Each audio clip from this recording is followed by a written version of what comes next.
Kuttanad കൾട്ടിവേഷന്റെ project ഒക്കെ നടപ്പിലാക്കിയപ്പോൾ അത് വളരെ വൾഗറായി പോയി, അത് വേണ്ട രീതിയിൽ അവർക്ക് ഉപയോഗപ്പെട്ടില്ല എന്നുള്ള പരാതികൾ നിലനിൽക്കുകയാണ്. ഒരു പേരുദോഷമുണ്ട് ഈ കുട്ടനാടിന് അല്ലേ, പെയ്ഡ് സീറ്റ് എന്നുള്ള. പക്ഷേ ഇപ്പോൾ ഈ സീറ്റ് ഏറ്റെടുക്കാനായിട്ട് CPM തയ്യാറെടുക്കുന്നുണ്ട്. കാരണം NCP ഇല്ലാതാക്കും. വെള്ളവും വയലും മനുഷ്യനും ജീവിതം ഒരുപോലെ പങ്കിടുന്ന ഒരു പ്രദേശമാണ് കുട്ടനാട്. കുട്ടനാടിലാണ് ഇന്ന് ABC മലയാളത്തിൻ്റെ തിരഞ്ഞെടുപ്പ് യാത്ര എത്തി നിൽക്കുന്നത്. പതിവ് പോലെ 2016-ലെയും 2021-ലെയും നിയമസഭാ തെരഞ്ഞെടുപ്പുകളുടെ കണക്കുകളും 2019, 2024 ലോക്സഭാ തെരഞ്ഞെടുപ്പുകളിൽ വിവിധ നിയമസഭാ മണ്ഡലങ്ങളിൽ വിവിധ മുന്നണികൾക്ക് ലഭിച്ച കണക്കുകളും വസ്തുതകളും നിരത്തി ഞങ്ങൾ ഈ യാത്ര മുന്നോട്ട് പോകും. ഇനി ആദ്യം നിങ്ങൾക്ക് ഒരു ജോലി ചെയ്യാനുണ്ട്. എത്രയും വേഗം ഞങ്ങളുടെ കമൻറ്റ് ബോക്സിൽ ചെന്ന് ഏത് മുന്നണിക്കാണ് ഈ നിയമസഭാ മണ്ഡലത്തിൽ വിജയസാധ്യത എന്ന് നമ്മുടെ പ്രേക്ഷകർക്ക് പ്രവചിക്കാനുള്ള അവസരം ഞങ്ങൾ ഒരുക്കിയിട്ടുണ്ട്. എത്രയും വേഗമാകട്ടെ, കമൻറ്റ് ബോക്സിലേക്ക് ചെല്ലുക, ഓപ്പൺ ചെയ്യുക, പ്രവചിക്കുക. സർ, കുട്ടനാട് സൗന്ദര്യതലപ്പിൽ നിന്ന് താഴ്ന്ന് വശ്യ സൗന്ദര്യം വഴിഞ്ഞൊഴുകുന്ന ഒരിടം. എന്താണ് കുട്ടനാടിനെ കുറിച്ച്? ഈ ഭൂമിശാസ്ത്രപരമായിട്ട് കേരളത്തിൽ ഒരു പ്രത്യേകതയുള്ള ഇടമാണ്. അതെ, പിന്നെ ബിലോ സീ ലെവൽ. അതെ, അവിടെ വ്യക്തികളെക്കാൾ പ്രധാനമായിട്ടുള്ളത് ചുണ്ടൻവള്ളങ്ങളുടെ പേരാണ് പറയേണ്ടത്. ചമ്പക്കുളം തച്ചൻ അല്ലേ, പിന്നെ തച്ചൻ്റെ ചമ്പക്കുളം, വിയ്യപുരം, അങ്ങനെ പോവുകയാണ്. ആ വള്ളങ്ങൾ അവരാണ്, ജലരാജാക്കന്മാരാണ് പ്രധാനികൾ. പക്ഷേ എന്നാലും നമുക്ക് തകഴി ശിവശങ്കരപിള്ള, കാവാലം നാരായണ പണിക്കർ, അവരുടെ കാവാലത്തിൻ്റെയൊക്കെ ഒരു താളം എന്നൊക്കെ പറയുന്നത് ഈ കുട്ടനാടിൻ്റെ ഈ തരത്തിലുള്ള താളമാണ് ഒത്തുചേർന്നിരിക്കുന്നത്. നെടുമുടി, പിന്നെ മങ്കൊമ്പ് ഗോപാലകൃഷ്ണൻ, നീണ്ടു കിടക്കുകയാണ്. പിന്നെ നമുക്ക് എടുത്തു പറയാവുന്നത് പമ്പ, മീനച്ചിലാറ്, അച്ചൻകോവിലാർ, മണിമലയാർ, ഇതൊക്കെ ചുറ്റപ്പെട്ട് കിടക്കുന്നു എന്നുള്ളതാണ്. പ്രധാനമായിട്ടും കുട്ടനാടിൽ ചർച്ചാ വിഷയമാകുന്ന എല്ലാ തെരഞ്ഞെടുപ്പ് കാലത്തും 3 വിഷയങ്ങൾ: കായൽ കൃഷി, വെള്ളപ്പൊക്കം, ടൂറിസം. ഇത് ചർച്ച ചെയ്യപ്പെടുന്നുണ്ട് എന്നുള്ളതാണ്. ചമ്പക്കുളം, എടത്വ, കൈനകരി, കാവാലം, മുട്ടാർ, നെടുമുടി, നീലംപേരൂർ, പുളിങ്കുന്ന്, രാമങ്കരി, തകഴി, തലവടി, ഇത്രയും പഞ്ചായത്തുകൾ ചേർന്നതാണ് കുട്ടനാട് നിയമസഭാ മണ്ഡലം. ഇവർക്ക് മിക്ക ഗ്രാമക്കാർക്കും മിനിമം ഒരു വള്ളം ഉണ്ടായിരിക്കും. നമുക്കിവിടെ വെള്ളം എന്ന് പറഞ്ഞാൽ ചുണ്ടൻവള്ളം നാട്ടുകാരുടെ വകയായിട്ട്. അതിൽ വലിയ അഭിമാനികളാണ്. ഇനിയിപ്പോ അവിടെ ജലയുദ്ധം നടക്കുന്നത് പോലെ തന്നെ പ്രധാനമാണ് ഈ രാഷ്ട്രീയത്തില്. പിന്നെ ഓർക്കണം, ആലപ്പുഴ ജില്ലയിലല്ലേ വിപ്ലവ വീര്യത്തിന്റെ മണ്ണ് ഉറങ്ങുന്ന ഇടമാണ്. അവിടെ കുട്ടനാട്ടിലെ രാഷ്ട്രീയത്തിന് വേറൊരു പ്രത്യേകതയുണ്ട്. ഘടകകക്ഷികളാണ് എപ്പോഴും പ്രാധാന്യം നൽകുന്നത്. പക്ഷെ ആലപ്പുഴ ജില്ലയിലാണെങ്കിലും ഇത് മാവേലിക്കര ലോക്സഭാ മണ്ഡലമാണ്. അങ്ങനെ ഒരു പ്രത്യേകത കൂടി ഉണ്ടെന്നുള്ളതാണ്. അതെ അതെ. ഇതിന്റെ രാഷ്ട്രീയമായ ഒരു ഇത് നോക്കിക്കഴിഞ്ഞാൽ 1965 ഈ മണ്ഡലം രൂപീകൃതമായപ്പോൾ മുതൽ കേരള കോൺഗ്രസിന്റെ ഒരു കുത്തകയാണ് അത്. ജോൺ തോമസ് ആണ് കേരള കോൺഗ്രസിന്റെ 1965 തെരഞ്ഞെടുക്കപ്പെട്ട ആള്. അന്ന് സാർ പറഞ്ഞ പോലെ അസംബ്ലിയിൽ എത്തിയെങ്കിലും അവിടെ പ്രവർത്തനം നടത്താൻ പറ്റിയില്ല. ഇടയ്ക്ക് ഒരു 67 RSPയുടെ കഴിച്ചാൽ 65 മുതൽ 2006 വരെയും കേരള കോൺഗ്രസ് ആയിരുന്നു എന്ന് പറയാം. കാരണം ഡോക്ടർ KC ജോസഫാണ് അതിൽ ഏറ്റവും കൂടുതൽ കാലം, 5 പ്രാവശ്യം. 1982 മുതൽ 2006 വരെ അദ്ദേഹത്തിൻ്റെ കയ്യിലായിരുന്നു ഈ മണ്ഡലം. 2006 മുതൽ 2011-16 വരെ NCPക്ക് ഇത് പോയി. തോമസ് ചാണ്ടിയുടെ കയ്യിലായിരുന്നു ആ ഈ മണ്ഡലം. കായൽ കയ്യേറ്റമൊക്കെ അതെ ഉണ്ടായതും കായൽ രാജാവ് എന്ന് വേണമെങ്കിൽ പറയാവുന്ന തോമസ്. പിന്നെ പൊതുവെ ഒരു പേരുദോഷമുണ്ട് ഈ കുട്ടനാടിന് അല്ലേ, പെയ്ഡ് സീറ്റ് എന്നുള്ള. അതെ അതെ, പലപ്പോഴും പെയ്ഡ് സീറ്റ് ആയിട്ടാണ് അത് അറിയപ്പെടുന്നത്. ഒരു ആരോപണം അങ്ങനെ ഒരു ആരോപണം പലപ്പോഴും ഉണ്ടാവാറുണ്ട്. അത് കഴിഞ്ഞിട്ട് ഇപ്പോൾ 2021 അദ്ദേഹത്തിന്റെ മരണം, തോമസ് ചാണ്ടിയുടെ മരണം കാരണം അദ്ദേഹത്തിന്റെ സഹോദരൻ തോമസ് K. തോമസ് ആണ് ഇപ്പോൾ അവിടെ ആ മണ്ഡലം പിടിച്ചെടുത്ത്. വലിയ ഭൂരിപക്ഷമൊന്നുമില്ല, 5516 വോട്ടിന്റെ ഭൂരിപക്ഷം. അതെ അതെ, 5000 അടുപ്പിച്ച് വോട്ടിന്റെ ഭൂരിപക്ഷമേ ഉള്ളൂ. 16 നോക്കിക്കഴിഞ്ഞാൽ തോമസ് ചാണ്ടി എന്ന് 2016 50,114 വോട്ടാണ് നേടിയത്. UDF ഘടകകക്ഷിക്ക് അല്ലേ കൊടുത്തിരിക്കുന്നത്? UDF കേരള കോൺഗ്രസ് മാണിക്ക്, അന്ന് കേരള കോൺഗ്രസ് മാണി അവരുടെ കൂടെയായിരുന്നു. അതുകൊണ്ട് കേരള കോൺഗ്രസ് മാണിക്കാണ് കൊടുത്തത്. ജോസഫിലേക്കാണ് പിന്നീട് ജോസഫിന് കിട്ടി. അഡ്വക്കേറ്റ് ജോസ് എബ്രഹാം കേരള കോൺഗ്രസ് അദ്ദേഹമാണ് കൂടെ മത്സരിച്ചത്. അദ്ദേഹത്തിന് 45,223. അപ്പൊ തോമസ് കെ ചാണ്ടിക്ക് കിട്ടിയത് 4,891 വോട്ടിന്റെ ലീഡാണ് കിട്ടിയത്. അത് കഴിഞ്ഞ് 21 തോമസ് കെ തോമസ് വന്നു. അദ്ദേഹത്തിനും 5,516 വോട്ടിന്റെ ഭൂരിപക്ഷമേ ഉള്ളൂ. 57,379 വോട്ടും. എതിരായിട്ട് നിന്ന ജോൺ എബ്രഹാം, വീണ്ടും അദ്ദേഹം തന്നെയാണ് കേരള കോൺഗ്രസ് ജോസഫ് ഗ്രൂപ്പിന്റെ ആളായിട്ടാണ് നിന്നത്. അദ്ദേഹത്തിന് 51,863 വോട്ട്. കേരള കോൺഗ്രസ് കുത്തക ശരിക്കും അവസാനിപ്പിച്ചത് NCP ആണെന്ന് വേണമെങ്കിൽ പറയാം. 2016 തോമസ് കെ ചാണ്ടി വന്നതോടുകൂടിയാണ്. തോമസ് ചാണ്ടിയുടെ കുവൈറ്റ് ചാണ്ടി എന്നറിയപ്പെടുന്ന തോമസ് ചാണ്ടിയാണ്. കുവൈറ്റ് ചാണ്ടി എന്നുള്ളതാണ് അദ്ദേഹത്തിന് കൂടുതൽ അറിയപ്പെടുന്നത്. അദ്ദേഹം കുവൈറ്റ് പണവും ഒക്കെ ആയിട്ട് വന്ന് ഈ മണ്ഡലം പിടിച്ചടക്കാനായിട്ടൊരു ശ്രമം നടത്തി. അന്ന് മുതലാണ് CPM-ന് അല്ലെങ്കിൽ LDF-ന് ഈ മണ്ഡലത്തിൽ ഒരു സേ വന്നത്. അങ്ങനെ ആദ്യമായിട്ട് LDF-കാർ വളരെ കാര്യമായിട്ട് ഈ മണ്ഡലം പിടിമുറിക്കുന്നതാണ്. 2016 അത് കഴിഞ്ഞിട്ട് 2021 അവർക്ക് തന്നെ കിട്ടി. പക്ഷെ 2021 ഇദ്ദേഹത്തിൻ്റെ മരണമുണ്ടായതുകൊണ്ട് തോമസ് കെ ചാണ്ടി അല്ല, തോമസ് എന്ന സഹോദരനാണ് മത്സരിച്ചത്. അതായത് സാർ ഇതിനകത്തൊരു രാഷ്ട്രീയം കൂടി ഉള്ളതെന്ന് പറയുന്നത് നമ്മൾ ശ്രദ്ധിച്ചാൽ അറിയാം. 2006 തോമസ് ചാണ്ടി വിജയിച്ചിരിക്കുന്നത് DIC-K ആണ്. അതൊരു തവണ അദ്ദേഹം വിദേശത്തു നിന്ന് വന്ന് രാഷ്ട്രീയത്തിലേക്ക് വരുന്നതിന് അവർ ലോഞ്ച് ചെയ്തിരിക്കുന്നത് അത് കർണാടകൻ കോൺഗ്രസ് വിട്ടുപോയി DIC ഉണ്ടാക്കുന്ന സമയത്ത്. അതുവഴിയാണ് അദ്ദേഹം ആ കാലത്താണ് ഇതൊരു ഈ പേയ്മെന്റ് സീറ്റ്. ഡിക്കിന് അന്ന് സാമ്പത്തിക പ്രതിസന്ധി ഒത്തിരി ഉണ്ടായിരുന്നു. പുതിയ പാർട്ടിയാണ്, അപ്പൊ പ്രവർത്തനത്തിന് പണം വേണം. അപ്പൊ അങ്ങനെ നോക്കിയപ്പോഴാണ് പണം നൽകാൻ ഒരാളുണ്ട്, പക്ഷെ ഒരു സീറ്റ് കൊടുക്കണം. അങ്ങനെയാണ് കുട്ടനാട് സീറ്റ് കൊടുത്ത് തോമസ് കെ ചാണ്ടിയെ പിടികൂടും.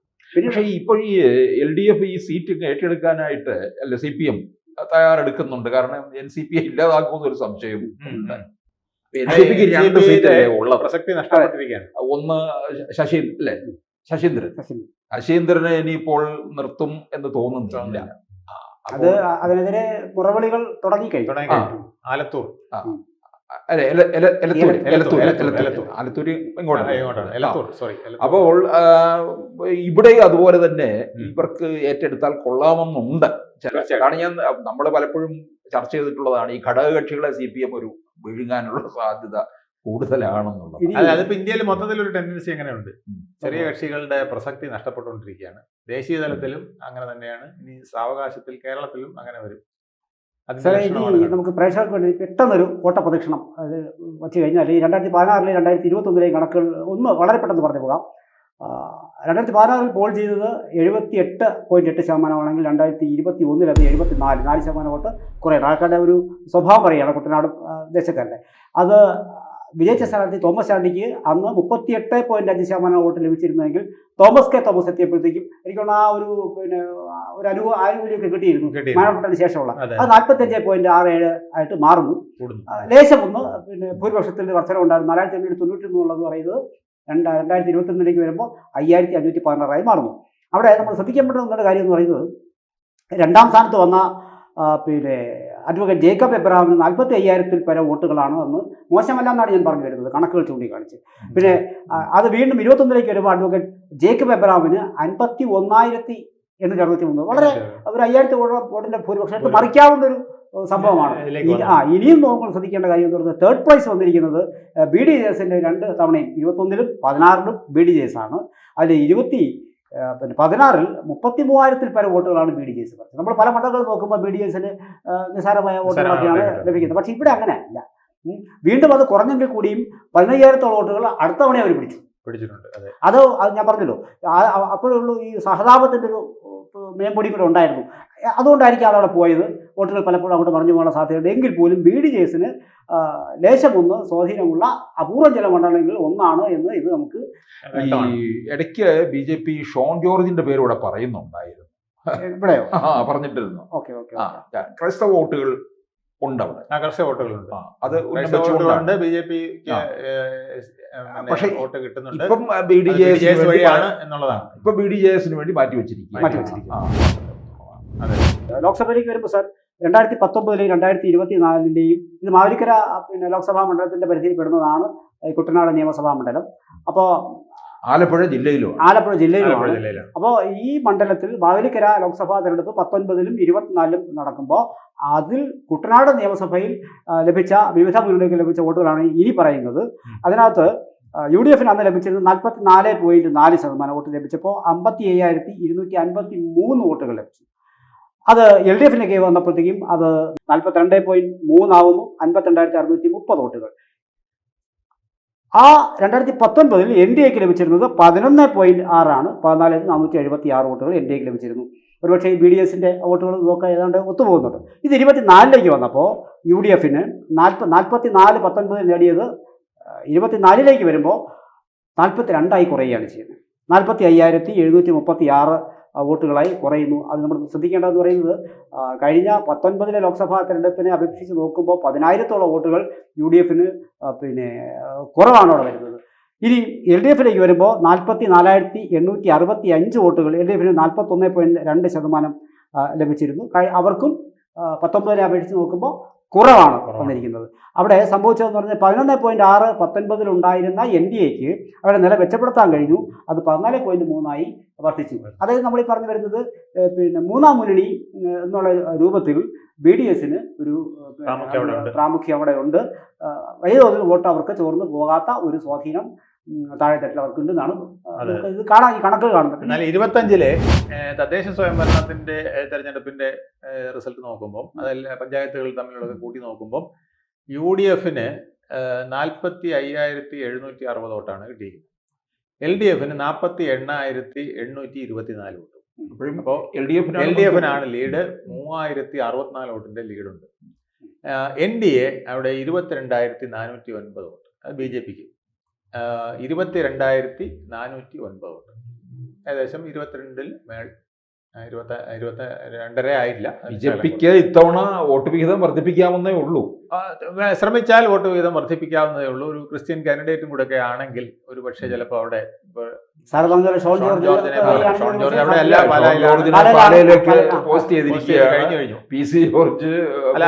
നമ്മൾ ഉദ്ദേശിക്കുന്നത് ഷോൺ ജോർജിനെ പോലെ ആൾക്കാരെ സ്വാധീനിക്കാൻ കഴിയുന്ന ക്രിസ്ത്യൻ ബെൽറ്റിൽ സ്വാധീനമുള്ള ഒരാൾ നിൽക്കുകയോ അല്ലെങ്കിൽ പള്ളിക്ക് നേരിട്ട് സ്വാധീനമുള്ള ഒരാളെ നിർത്തുകയൊക്കെ ചെയ്തു കഴിഞ്ഞാൽ ഒരു പക്ഷേ അവിടെ ഒരു മത്സരം തകർത്ത് നടക്കാവുന്നതാണ്. കാരണം അവിടെ ഈ വോട്ട് അങ്ങോട്ടും ഇങ്ങോട്ടും മാറുന്നതിനൊന്നും വലിയ വിഷമമില്ല.